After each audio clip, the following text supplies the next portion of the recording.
Réglé comme une horloge, ce son revenait encore et encore. Dans la nuit noire, c'était un repère.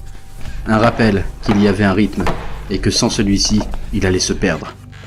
Il le suivait juste gentiment, comme on suivrait une recette de cuisine. Premièrement, bien choisir ses ingrédients.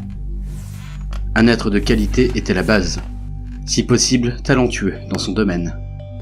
Peu importait qu'il soit jeune ou vieux, introverti ou extraverti, du moment qu'il avait le talent. Deuxièmement, il fallait prendre son temps. Comme un alcool, il fallait en suivre la maturation, l'aider à se développer, à exprimer son plein potentiel, et le récolter à son apogée lorsqu'il exprime le plus son talent et son art. Et ce soir, c'était l'heure de la récolte, au rythme de... C'est le bruit de la moisson, le fruit de son labeur.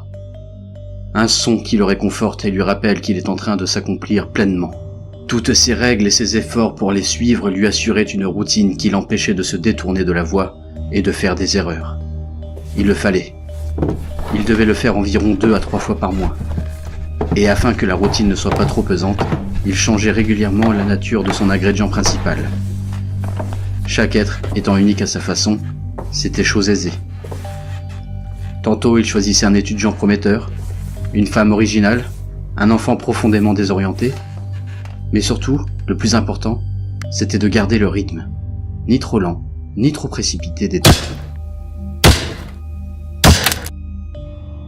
Je dois dire, Mr. Spencer, que j'ai longuement douté avant de vous choisir. Vous n'êtes pas quelqu'un de constant dans votre vie. Un jour vous êtes drôle, l'autre vous êtes triste. Un matin vous êtes en colère et le soir vous êtes joyeux. Vous ne vous levez jamais à la même heure et ne faites jamais les mêmes choses.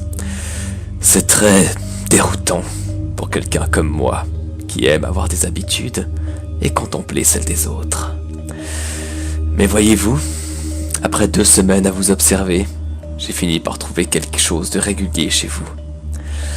Vous allez sans doute trouver ça ironique, et ça l'est. Figurez-vous, Mr. Spencer, que votre irrégularité chronique est la seule chose que vous répétez sans cesse. Vous n'êtes pas obligé de faire ça. Chut, chut, chut, chut. C'est des enfants. Je sais déjà tout ça, mais je n'ai pas le choix. Je dois le faire. Mais vous êtes fou. Vous êtes malade. Il faut vous soigner. Pensez ce que vous voulez, mon cher. Je n'ai pas envie de débattre avec vous de mon état mental.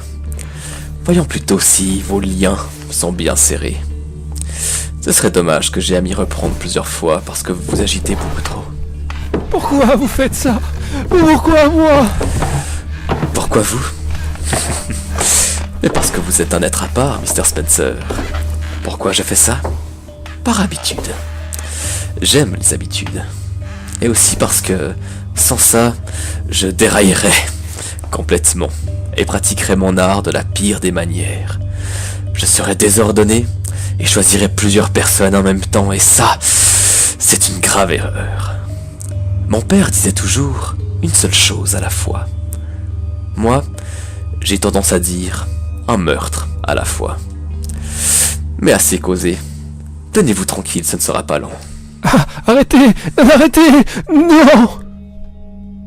Ah! Ah!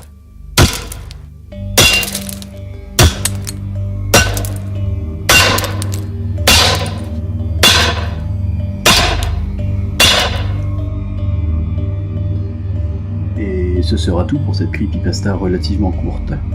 J'espère qu'elle vous a plu. Si c'est le cas, n'hésitez pas à me laisser un pouce bleu, ou exprimer votre amour et votre admiration en commentaire.